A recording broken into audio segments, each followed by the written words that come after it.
Hi hello ವೀಕ್ಷಕರೇ, ನಮಸ್ಕಾರ friends. ಈ ಒಂದು ನನ್ನ ಯೂಟ್ಯೂಬ್ ಚಾನಲ್ಗೆ ನಿಮಗೆ ಆತ್ಮೀಯವಾದ ಸ್ವಾಗತಗಳು. ನಿಮ್ಮ ಕೂದಲು ತುಂಬ ಬಿಳಿ ಆಗ್ತಾ ಇದೆ ಹಾಗೂ ನಿಮ್ಮ ಕೂದಲು ಒಳ್ಳೆ ರೀತಿಯಲ್ಲೇ ಬೆಳೀತಾ ಇದೆ ಹಾಗೂ ತುಂಬಾ ಡ್ಯಾಂಡ್ರಫ್ ಆಗಿಬಿಟ್ಟಿದೆ. ನಿಮ್ಮ ಕೂದಲಿನಲ್ಲಿ ಒಂದು ಡ್ರೈನೆಸ್ ಥರ ಆಗಿಬಿಟ್ಟಿದೆ. ಹಾಗೂ ಇದಕ್ಕೆ ನಾನು ಇವತ್ತು ಪರಿಹಾರನ ತೊಗೊಂಡು ಬಂದಿದ್ದೀನಿ. ಹಾಗೂ ನೀವು ನನ್ನ ಚಾನಲ್ಗೆ ಹೊಸದಾಗಿದ್ದರೆ ಹಾಗೂ ನಿಮಗೆ ನನ್ನ ವಿಡಿಯೋ ಇಷ್ಟ ಆಗಿದ್ದರೆ ನನ್ನ ಚಾನಲ್ಗೆ ಶೇರ್ ಮಾಡಿ, ಸಬ್ಸ್ಕ್ರೈಬ್ ಮಾಡಿ ಹಾಗೂ ಬೆಲ್ ಐಕಾನ್ ಕೂಡ ಪ್ರೆಸ್ ಮಾಡಿ. ಆದರೆ ಬನ್ನಿ ನೋಡೋಣ ಯಾವ ಥರ ನಮ್ಮ ಕೂದಲನ್ನು ನಾವು ನ್ಯಾಚುರಲ್ವಾಗಿ ಕಪ್ಪು ಮಾಡ್ಕೋಬಹುದು ಅಂತ. ಇಲ್ಲಿ ಮೊದಲು ನೋಡಿ, ನಾನು ಒಂದು ಬಾಣಲೆಯಲ್ಲಿ ಅಲೋವೆರಾ ತೊಗೊಂಡಿದ್ದೀನಿ.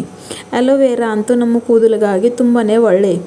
ಅಲೋವೆರಾ ಜೆಲ್ ಹಚ್ಕೊಂಡಿಂದ ನಮ್ಮ ಕೂದಲಿಗೆ ಶೈನ್ ಆಗುತ್ತೆ ಹಾಗೂ ಅಲೋವೆರಾ ಜೆಲ್ನಲ್ಲಿ ವಿಟಮಿನ್ ಸಿ ಇರುತ್ತೆ ಹಾಗೂ ಇದು ನಮ್ಮ ಕೂದಲಿಗೆ ಬೆಳೆಯೋಕ್ಕೆ ತುಂಬಾ ಹೆಲ್ಪ್ ಮಾಡುತ್ತೆ ಹಾಗೂ ನಮ್ಮ ಕೂದಲಿಗಾಗಿ ಒಂದು ನ್ಯಾಚುರಲ್ ಶೈನಿಂಗನ್ನು ಕೊಡುತ್ತೆ.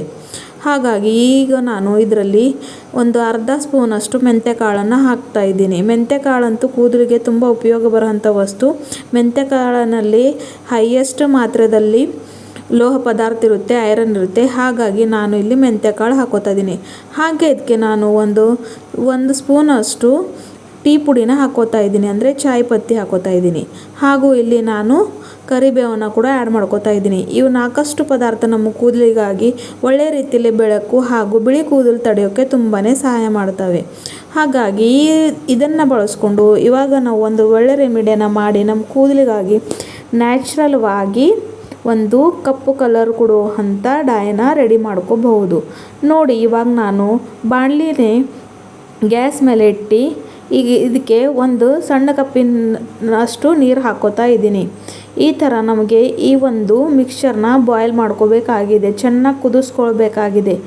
ನಾವು ಎಷ್ಟು ಮಟ್ಟಿಗೆ ಲೋ ಫ್ಲೇಮ್ನಲ್ಲಿ ಚೆನ್ನಾಗಿ ಕುದಿಸ್ಕೋತೇವೆ ಅಷ್ಟು ಒಳ್ಳೆ ರೀತಿಯಲ್ಲಿ ಇದು ನಮಗೆ ಪರಿಣಾಮವನ್ನು ಕೊಡೋದು. ಅಲೋವೆರಾ ಜೆಲ್ ಆಗಲಿ, ಮೆಂತ್ಯಕಾಳಾಗಲಿ ಹಾಗೂ ಟೀ ಪುಡಿ ಆಗಲಿ ಹಾಗೂ ಕರಿಬೇವು ಆಗಲಿ, ಇವು ಸಾಕಷ್ಟು ಪದಾರ್ಥಗಳು ನಮ್ಮ ಕೂದಲಿಗೆ ಸಾಕಷ್ಟು ಎನರ್ಜಿಯನ್ನು ಕೊಡುತ್ತೆ ಹಾಗೂ ನಮ್ಮ ಕೂದಲು ಬೆಳೋಕ್ಕೆ ತುಂಬಾ ಸಹಾಯ ಮಾಡುತ್ತೆ. ಈ ಥರ ಒಂದು ನ್ಯಾಚುರಲ್ ಡೈನ ರೆಡಿ ಮಾಡಿಕೊಂಡು ನೀವು ಸಾಕಷ್ಟು ನಿಮ್ಮ ಕೂದಲನ್ನ ಒಳ್ಳೆ ರೀತಿಯಲ್ಲಿ ಬೆಳೆಸ್ಕೋಬೋದು. ಹಾಗೂ ನಿಮಗೆ ಏನು ಬಿಳಿ ಕೂದಲು ಸಮಸ್ಯೆ ಇದೆ ಅದಕ್ಕೆ ನೀವು ಒಳ್ಳೆ ರೀತಿಯಲ್ಲಿ ಪರಿಹಾರನ ಪಡ್ಕೋಬೋದು. ಇಲ್ಲಿ ನೀವು ನೋಡ್ತಾ ಇರಬಹುದು ಎಷ್ಟು ಮಟ್ಟಿಗೆ ಇದ್ರ ಕಲರ್ ಒಳ್ಳೆ ರೀತಿಯಲ್ಲಿ ಚೇಂಜ್ ಆಗ್ತಾ ಇದೆ. ನಮಗೆ ಒಂದು ಒಳ್ಳೆ ರೀತಿ ಡಿಕಾಷನ್ ರೆಡಿ ಮಾಡ್ಕೋಬೇಕಾಗಿದೆ. ಇಲ್ಲಿ ನೀವು ನೋಡ್ತಾ ಇರಬಹುದು, ಈ ಥರ ನೀವು ಒಳ್ಳೆ ರೀತಿಯಲ್ಲಿ ಇದಕ್ಕೆ ಕುದಿಸ್ಕೊಂಡ್ರೆ ನಿಮಗೆ ತುಂಬಾ ಒಳ್ಳೆ ರಿಸಲ್ಟನ್ನು ಸಿಗುತ್ತೆ. ಸಾಕಷ್ಟು ಕೆಮಿಕಲ್ ಪದಾರ್ಥ ಯೂಸ್ ಮಾಡಿ ಹಾಗೂ ಸಾಕಷ್ಟು ಕೆಮಿಕಲ್ ಶಾಂಪೂಸ್ನ ಯೂಸ್ ಮಾಡಿ ತನ್ನ ಕೂದಲನ್ನು ಹಾಳು ಮಾಡ್ಕೊಳ್ಳೋಪೇಕ್ಷ ಈ ಥರ ನೀವು ಒಳ್ಳೆ ರೀತಿಯಲ್ಲಿ ಮನೆಯಲ್ಲೇ ಸಿಗುವಂಥ ವಸ್ತುಗಳನ್ನ ಉಪಯೋಗಿಸಿ ಒಳ್ಳೆ ರೀತಿಯಲ್ಲಿ ನಿಮ್ಮ ಕೂದಲಿಗೆ ನ್ಯಾಚುರಲ್ ಅಂದರೆ ಪ್ರಾಕೃತಿಕವಾಗಿ ನೀವು ಒಂದು ಕಲರ್ನ ಕೊಡಬಹುದು. ಈ ಥರ ನೋಡಿ ನೀವು ಮಾಡಬಹುದು ಹಾಗೂ ಇದು ಒಂದು ತುಂಬಾ ಬೆನಿಫಿಟ್ ಕೊಡುತ್ತೆ ನಿಮಗೆ. ಇದರಿಂದ ನಿಮಗೆ ಯಾವುದೇ ಸೈಡ್ ಎಫೆಕ್ಟು ಇಲ್ಲ ಹಾಗೂ ನಿಮ್ಮ ಕೂದಲಿಗೆ ಇದರಿಂದ ಯಾವುದೇ ಒಂದು ಪರಿಣಾಮ ಕೂಡ ಆಗೋದಿಲ್ಲ. ಹಾಗಾಗಿ ನೀವು ಇದನ್ನು ಖಂಡಿತ ಟ್ರೈ ಮಾಡಿ ನೋಡಿ. ಇವಾಗ ನೋಡಿ, ನಮ್ಮ ಡಿಕಾಷನ್ ಚೆನ್ನಾಗಿ ಮಟ್ಟಿಗೆ ನಾನು ಹೇಳಿದನಲ್ಲ, ನಾವು 1 ಕಪ್ಪಷ್ಟು ನೀರು ಹಾಕಿದ್ದೇವಿಲ್ಲ, ಅದು ನಮಗೆ ಅರ್ಧ ಕಪ್ಪಷ್ಟು ಆಗಬೇಕು. ಆ ರೀತಿ ಇದಕ್ಕೆ ಕುದಿಸ್ಕೊಳ್ಬೇಕಾಗುತ್ತೆ. ಇವಾಗ ನಮ್ಮದು ಒಂದು ಡಿಕಾಷನ್ ಕುದಿಸ್ಕೊಳ್ಳೋದಾಯಿತು. ಇವಾಗ ನಾನು ಒಂದು ಚಿಕ್ಕ ಬೌಲ್ ತೊಗೊಂಡಿನಿ, ಹಾಗೆ ಜಾರಿ ತೊಗೊಂಡು ಇದಕ್ಕೆ ನಾನು ಒಳ್ಳೆ ರೀತಿಯಲ್ಲಿ ಸೋಸ್ಕೊತಾ ಇದ್ದೀನಿ.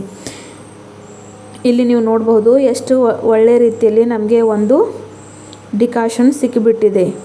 ಇದನ್ನೇ ಬಳಸಿ ನಾವು ನಮ್ಮ ಹೇರ್ ಡೈನ ನ್ಯಾಚುರಲ್ವಾಗಿ ಹೇಗೆ ಮಾಡ್ಕೊಳ್ಳೋದು ಅಂತ ಇವತ್ತು ನಾನು ನಿಮ್ಮನ್ನು ಹೇಳ್ಕೊಡ್ತಿದ್ದೆ.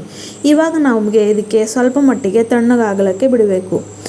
ಅಲ್ಲಿವರೆಗೂ ನಾವೇನು ಮಾಡೋಣ ಅಂದರೆ, ಇಲ್ಲಿ ನೋಡಿ, ನಾನು ಗ್ಯಾಸ್ ಮೇಲೆ ಒಂದು ಕಬ್ಬಿಣ ಬಾಳಿಗೆಯನ್ನು ಇಟ್ಕೊಂಡಿದ್ದೀನಿ. ಕಬ್ಬಿಣ ಬಾಳಿಗೆಯಲ್ಲಿ ಮಾಡೋದ್ರಿಂದ ನಿಮ್ಮ ಕೂದಲಿಗೆ ಒಂದು ಒಳ್ಳೆ ರಿಸಲ್ಟ್ ಸಿಗೋದೆ. ಏಕೆಂದರೆ ಕಬ್ಬಿಣ ಬಾಳಿಗೆಯಲ್ಲಿ ಐರನ್ ಪದಾರ್ಥ ಇರುತ್ತೆ. ಹಾಗೆ ಇದು ನಿಮ್ಮ ಕೂದಲಿಗಾಗಿ ನ್ಯಾಚುರಲ್ವಾಗಿ ಬ್ಲ್ಯಾಕ್ ಮಾಡೋಕ್ಕೆ ತುಂಬಾ ಒಂದು ಸಹಾಯ ಮಾಡುತ್ತೆ. ಹಾಗಾಗಿ ನೀವು ಕಬ್ಬಿಣ ಬಾಣಲೆಯನ್ನೇ ಯೂಸ್ ಮಾಡಬೇಕು. ಇಲ್ಲಿ ನೋಡಿ, ನಾನು 2 ಸ್ಪೂನ್ ಅಷ್ಟು ಅರಿಶಿಣಂತೂ ನಮ್ಮ ಕೂದಲಿಗೆ ಒಂದು ನ್ಯಾಚುರಲ್ ಡೈ ಆಗಿ ಕಾರ್ಯ ಮಾಡುತ್ತದೆ. ಸಾಕಷ್ಟು ಜನರಿಗೆ ಇದು ಮಾತು ಗೊತ್ತಿಲ್ಲ. ಹಾಗಾಗಿ ಅವರು ಕೆಮಿಕಲ್ ಬಳಸಿ ತನ್ನ ಕೂದಲವನ್ನು ಹಾಳು ಮಾಡ್ಕೋತಾ ಇದ್ದಾರೆ. ಆದರೆ ನಾವು ಮನೆಯಲ್ಲೇ ಸಿಗುವಂಥ ಪದಾರ್ಥನ ಬಳಸಿ ಯಾವ ರೀತಿ ಒಳ್ಳೆ ರೀತಿಯಲ್ಲಿ ನ್ಯಾಚುರಲ್ ಕಲರ್ನ ಪಡಿಬಹುದು ಅಂತ ನೀವು ಇಲ್ಲಿ ನೋಡ್ತಾ ಇದ್ದೀರಿ. ಸೊ ನೋಡಿ ಇವಾಗ ನಾನು ಇದಕ್ಕೆ ಚೆನ್ನಾಗಿ ಫ್ರೈ ಮಾಡ್ಕೊತಾ ಇದ್ದೀನಿ, ಅಂದರೆ ಇದಕ್ಕೆ ಹುರ್ಕೊಳ್ಬೇಕಾಗಿದೆ. ಯಾವ ತನಕ ಇದ್ರ ಕಲರ್ ಚೇಂಜ್ ಆಗೋದಿಲ್ಲ ಆ ತನಕ ನಮಗೆ ಇದು ಒಳ್ಳೆ ರೀತಿಲಿ ಈ ಥರ ಇದಕ್ಕೆ ನೋಡಿ ಫ್ರೈ ಮಾಡ್ಕೊತಾ ಇರ್ಬೋದು. ಇದಕ್ಕೆ ಚೆನ್ನಾಗಿ ನೀವು ಎಷ್ಟು ಚೆನ್ನಾಗಿ ಹುರ್ಕೋತೀರಾ ಅಷ್ಟು ಒಳ್ಳೆ ರೀತಿಯಲ್ಲಿ ನಿಮಗೆ ನಿಮ್ಮ ಡೈ ಸಿಗೋದು. ಇಲ್ಲಿ ನೋಡಿ ನೀವು ನೋಡ್ತಾ ಇರ್ಬೋದು, ಇದು ಪೂರ್ತಿಯಾಗಿ ನ್ಯಾಚುರಲ್ ಅರಿಶಿಣ ಫ್ರೆಂಡ್ಸ್, ಕೆಮಿಕಲ್ ಅರಿಶಿಣ ಇಲ್ಲ. ಹಾಗೂ ಇವಾಗ ಇದಕ್ಕೆ ನಾನು ಕಾಫಿ ಪುಡಿನ ಆ್ಯಡ್ ಮಾಡ್ತಾಯಿದ್ದೀನಿ. ನಿಮಗೆ ಗೊತ್ತಿದೆ ಕಾಫಿ ಪುಡಿ ಕೂಡ ನಮಗೆ ಎಷ್ಟು ಒಳ್ಳೆಯ ರೀತಿಯಲ್ಲಿ ನಮ್ಮ ಕೂದಲಿಗೆ ಡೈ ಮಾಡೋಕ್ಕೆ ಹಾಗೂ ನಮ್ಮ ಕೂದಲಿಗೆ ನ್ಯಾಚುರಲ್ವಾಗಿ ಪ್ರಾಕೃತಿಕವಾಗಿ ಕಪ್ಪು ಮಾಡೋಕ್ಕೆ ಎಷ್ಟು ಸಹಾಯಕವಾದ ಪದಾರ್ಥ ಅಂತ. ಹಾಗಾಗಿ ನಾನು ಇಲ್ಲಿ ಕಾಫಿ ಕೂಡ ಆ್ಯಡ್ ಮಾಡ್ತಾಯಿದ್ದೀನಿ. ಇವಾಗ ನೋಡಿ ನೀವು ಯಾವುದು ಒಂದು ಮೆಹಂದಿ ಯೂಸ್ ಮಾಡ್ತೀರಾ ಅದನ್ನು ತಗೋಬೇಕಾಗುತ್ತೆ. ಜಾಸ್ತಿ ಪ್ರಮಾಣದಲ್ಲಿ ಇಲ್ಲ, 2 ಸ್ಪೂನಷ್ಟು ಇಲ್ಲಿ ನಾನು ಇಂಡಿಗೋದು ಹೀನಾ ಮೆಹಂದಿನ ತೊಗೊಂಡಿದ್ದೀನಿ. ಯಾಕಂದರೆ ಇದರಲ್ಲಿ ಕೆಮಿಕಲ್ ಅಂಶ ಭಾಳ ಕಡಿಮೆ ಇರೋದ್ರಿಂದ ನಮಗೆ ಒಂದು ನ್ಯಾಚುರಲ್ ರೆಮಿಡೀಸ್ಗಾಗಿ ಇದು ಒಂದು ತುಂಬ ಹೆಲ್ಪ್ ಮಾಡುತ್ತೆ. ಹಾಗಾಗಿ ನಾನು ಇಲ್ಲಿ ಹೀನಾ ಇಂಡಿಗೋ ಮೆಹಂದಿ ಪೌಡರ್ನ ತೊಗೊಂಡಿದ್ದೀನಿ. ಇವಾಗ ನೋಡಿ ಎಷ್ಟು ಒಳ್ಳೆಯ ರೀತಿಯಲ್ಲಿ ಇದು ಬ್ಲ್ಯಾಕ್ ಆಗ್ತಾಯಿದೆ. ನೀವು ನೋಡಬಹುದು ಬಾಳಿಗೆಗೆ ಎಷ್ಟು ಮಟ್ಟಿಗೆ ಕಪ್ಪು ಕಲರ್ ಈಗ ಆಗಲೇ ಬರ್ತಾ ಇದೆ. ಹೀಗಾಗಿ ನಾವು ನಮ್ಮ ಕೂದಲನ್ನು ನ್ಯಾಚುರಲ್ವಾಗಿ ಪ್ರಾಕೃತಿಕವಾಗಿ ಕಪ್ಪು ಮಾಡ್ಕೋಬಹುದು. ಕೆಮಿಕಲ್ ಯೂಸ್ ಮಾಡಿ ನಮ್ಮ ಕೂದಲಿಗೆ ಕಪ್ಪು ಮಾಡ್ಕೊಳ್ಳೋ ಅವಶ್ಯಕತೆ ಏನೂ ಇಲ್ಲ. ಈ ಥರ ನ್ಯಾಚುರಲ್ವಾಗಿ ಮಾಡಿಕೊಂಡ್ರೆ ಕೂಡ ನಿಮಗೆ ಒಂದು ಒಳ್ಳೆಯ ರಿಸಲ್ಟ್ ಸಿಗುತ್ತೆ. ನೋಡಿ ಎಷ್ಟು ಮಟ್ಟಿಗೆ ಚೆನ್ನಾಗಿ ನಮ್ಮ ಪೌಡರು ರೆಡಿ ಆಗ್ತಾಯಿದೆ ಅಂತ. ಸಾಕಷ್ಟು ನೀವು ಕೆಮಿಕಲ್ ಡೈನು ಯೂಸ್ ಮಾಡಿದ್ರು ಅದು 15 ಡೇಸ್ ಅಂದರೆ 15ಕ್ಕಿಂತ 10 ದಿವಸ ಅಷ್ಟೇ ಇರುತ್ತೆ. ಹಾಗೂ ನೀವು ಮನೆಯಲ್ಲೇ ಯೂಸ್ ಮಾಡಿ 15 ಡೇಸ್ ಆಗಲಿ ಅಥವಾ ತಿಂಗಳಾಗಲಿ ನಿಮ್ಮ ಕೂದಲನ್ನು ಕಪ್ಪು ಬಳಸ್ಬೋದಂತೆ. ಅದು ಭಾಳ ಉಪಯೋಗ ಬರೋವಂಥದ್ದು. ಹಾಗಾಗಿ ನೀವು ಈ ಥರ ಮಾಡಿದರೆ ನಿಮಗೆ ಕೂದಲಿಗೆ ಯಾವುದೂ ಸೈಡ್ ಎಫೆಕ್ಟ್ನೂ ಆಗೋದಿಲ್ಲ. ಇವಾಗಷ್ಟು ನಮ್ಮ ಒಂದು ಮೆಹಂದಿ ಪೌಡರ್ ರೆಡಿ ಆಗಿಬಿಟ್ಟಿದೆ. ನೀವು ಇಲ್ಲಿ ನೋಡ್ಬೋದು ಎಷ್ಟು ಮಟ್ಟಿಗೆ ಚೆನ್ನಾಗಿ ಕಪ್ಪು ಕಲರ್ ಇದಕ್ಕೆ ಬಂದಿದೆ ಅಂತ. ಈ ಥರ ನ್ಯಾಚುರಲ್ ಮಾಡೋರಿಂದ ನಿಮಗೆ ಒಂದು ಭಾಳ ಒಳ್ಳೆ ಪರಿಣಾಮ ಸಿಗುತ್ತೆ ಫ್ರೆಂಡ್ಸ್. ನಾನು ಹೇಳೋದಿಲ್ಲ ನಿಮಗೆ ಒಂದೇ ಬಾರಿಯಲ್ಲಿ ಪರಿಣಾಮ ಸಿಗುತ್ತೆ ಅಂತ, ಆದರೆ ನೀವು ರೆಗ್ಯುಲರ್ ಈ ಥರನೇ ಯೂಸ್ ಮಾಡಿಕೊಂಡಿದ್ರೆ ನೀವು ನ್ಯಾಚುರಲ್ವಾಗಿ ತನ್ನ ಕೂದಲನ್ನು ಬಿಳಿ ಕೂದಲಿಂದ ಕಪ್ಪು ಕೂದಲು ಬಳಸೋರ್ಗೂ ತುಂಬಾ ಹೆಲ್ಪ್ ಆಗೋದು. ಹಾಗಾಗಿ ನ್ಯಾಚುರಲ್ ರೆಮಿಡೀಸ್ನ ಟ್ರೈ ಮಾಡ್ತಾ ಇರಬೇಕು. ಇದರಿಂದ ನಮ್ಮ ಕೂದಲಿಗೆ ಏನೂ ಅಪಾಯ ಆಗೋದಿಲ್ಲ. ಇಲ್ಲಿ ನೋಡಿ ಅಲ್ಲಿವರೆಗೂ ನಮ್ಮ ಡಿಕಾಷನ್ ಕೂಡ ತಣ್ಣಗಾಗಿಬಿಟ್ಟಿದೆ. ಇವಾಗ ನಾವು ಇದಕ್ಕೆ ಸ್ವಲ್ಪ ಮಟ್ಟಿಗೆ ಆ್ಯಡ್ ಮಾಡಿ ಒಂದು ಚೆನ್ನಾಗಿ ಪೇಸ್ಟ್ ರೆಡಿ ಮಾಡ್ಕೊಳ್ಬೇಕಾಗುತ್ತೆ. ಜಾಸ್ತಿ ಗಟ್ಟಿನೂ ಬೇಡ, ಜಾಸ್ತಿ ಅಳಸೂ ಬೇಡ. ನೀವು ಯಾವ ಥರ ನಿಮ್ಮ ರೆಗ್ಯುಲರ್ ಆಗಿ ಮೆಹಂದಿನ ಹಚ್ಕೋತೀರಿ ಅದೇ ರೀತಿಯಲ್ಲಿ ನಮಗೆ ಇದಕ್ಕೆ ಮಿಕ್ಸ್ ಮಾಡ್ಕೊಳ್ಬೇಕಾಗಿದೆ. ಇದು ಒಂದು ಒಳ್ಳೆ ರೆಮಿಡಿ. ಖಂಡಿತ ಟ್ರೈ ಮಾಡಿ ಹಾಗೂ ನನ್ನನ್ನು ತಿಳಿಸಿ ನಿಮ್ಮ ಫ್ಯಾಮಿಲಿ ಫ್ರೆಂಡ್ಸ್ನಲ್ಲಿ ಶೇರ್ ಮಾಡಿ.